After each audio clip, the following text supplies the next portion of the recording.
Halo, selamat pagi pemirsa.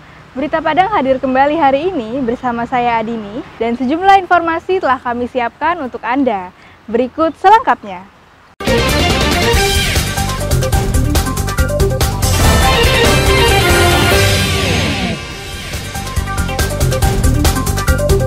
Lima hari pencarian, korban hanyut ditemukan meninggal dunia. Pengedar sabu-sabu antar kota diringkus polisi di Payakumbuh.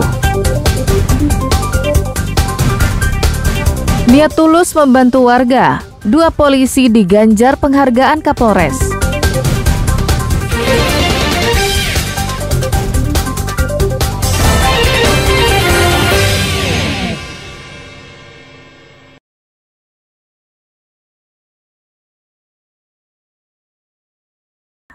Seorang warga Pasaman Barat diduga hanyut saat menyeberangi sungai pada Sabtu malam pekan lalu.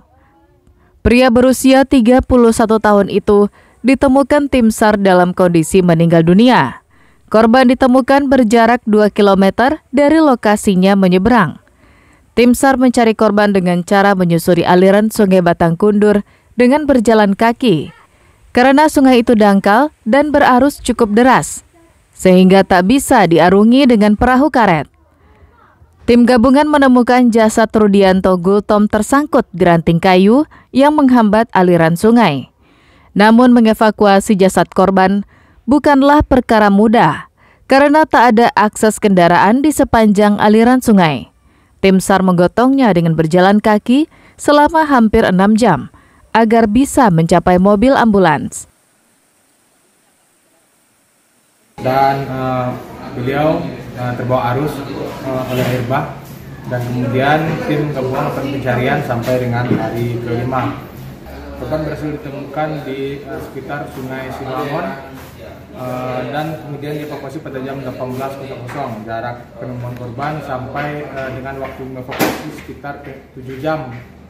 Kemudian korban dibawa ke Puskesmas Cubada. Jasad korban dibawa ke Puskesmas Cubada, Kecamatan Duokoto untuk divisum. Setelah proses visum selesai, jasad korban diserahkan ke keluarganya untuk dimakamkan. Safaatul Ulum melaporkan dari Pasaman.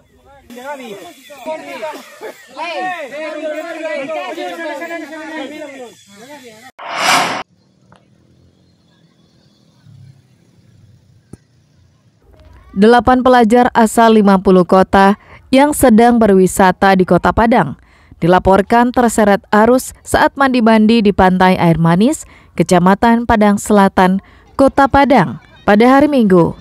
Pengunjung lain yang mengetahui kejadian itu berupaya menyelamatkannya. 6 orang berhasil dievakuasi dalam kondisi selamat. 1 orang dinyatakan meninggal dunia atas nama Mikel Maulana dan berusia 8 tahun. 1 orang lagi atas nama Alfa Zafira yang berusia 12 tahun dinyatakan hilang terseret arus. Tim SAR gabungan yang melakukan penyisiran hingga Senin pagi menemukan korban meninggal dunia dan berjarak sekitar 200 meter dari titik awal korban tenggelam. Kedua orang korban meninggal, selanjutnya dibawa ke puskesmas terdekat untuk divisum dan setelah itu diserahkan kepada pihak keluarga.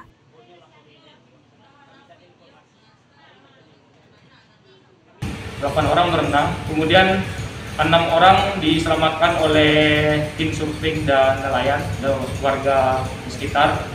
Kemudian setelah 1 jam kemudian ditemukan 1 orang dalam keadaan meninggal.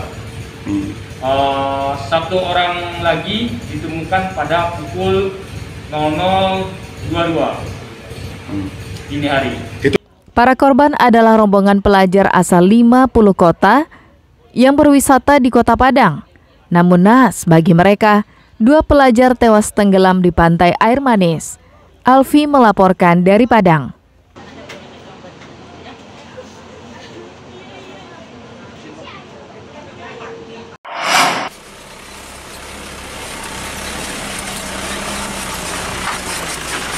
Selama 1 bulan terakhir, sampah dari Bukit Tinggi dan Payakumbuh tidak lagi dikirim ke TPA Ayadingin Padang. karena Payakumbuh telah mengoperasikan tempat pembuangan akhir sampah sementara. Namun karena masih bersifat sementara dan pemerintah Payakumbuh masih menyelesaikan pembangunan TPA itu, maka kerjasama antara pemerintah Kota Padang dengan pemerintah Payakumbuh dan Bukit Tinggi memperpanjang kerjasama mereka, yakni TPA Ayadingin yang dikelola pemerintah Kota Padang masih menerima kiriman sampah dari Bukit Tinggi dan Payakumbuh. Sejatinya, kerjasama itu akan berakhir pada tanggal 2 Mei mendatang.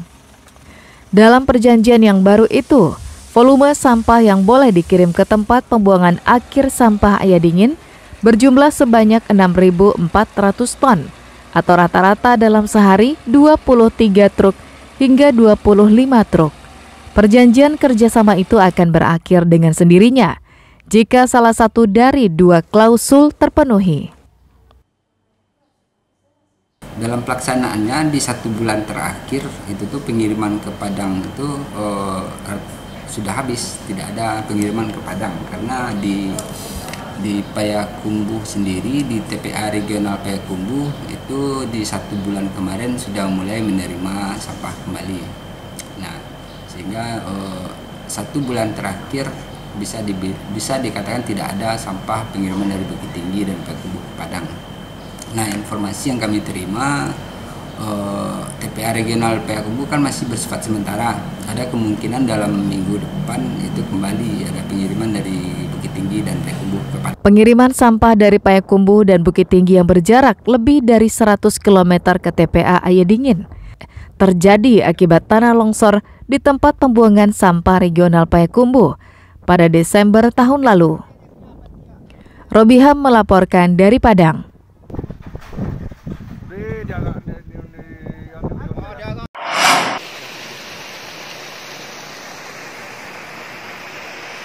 Jalan nasional yang menghubungkan antara Kabupaten Solok dengan Solok Selatan rusak akibat adanya aktivitas tambang galian C di daerah Ayadingin, Kecamatan Lembah Gumanti, Kabupaten Solok. Untuk mengatasi masalah itu, pemerintah Kabupaten Solok bersama unsur terkait serta para pelaku penambangan di daerah Ayadingin, Senin siang bertemu di Aula Pertemuan Kantor Bupati Solok di daerah Arosuka, Kecamatan Gunung Talang. Pertemuan itu bertujuan agar aktivitas penambangan galian C bisa dikurangi, terutama yang berdampak terhadap jalan nasional. Menurut Bupati Solok, Epiardi Asda, pihaknya sengaja mengundang para penambang guna mencarikan solusi agar hal-hal yang mengakibatkan terjadinya longsor dan banjir bisa dibenahi, sehingga tidak menimbulkan kerugian baik kepada para pengguna jalan maupun bagi para penambang itu sendiri. Terlebih, menurut Epiardi Asda, saat ini kondisi cuaca sangat sulit diprediksi, sehingga dapat menyebabkan bencana alam pada daerah tersebut.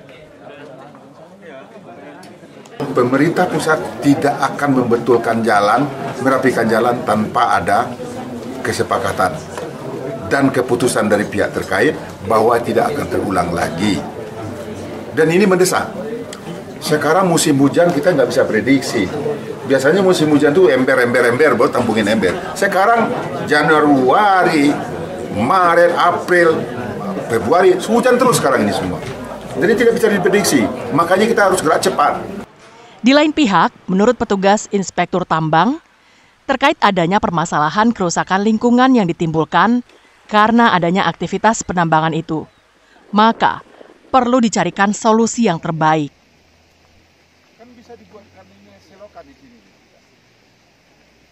Jadi kalau kami selaku inspektor tambang sesuai dengan tusi kami tentu akan selalu, karena seluruh pembangunan yang ada di Indonesia ini tanpa tambang nggak akan terwujud. Betul. Tambang ini rohnya.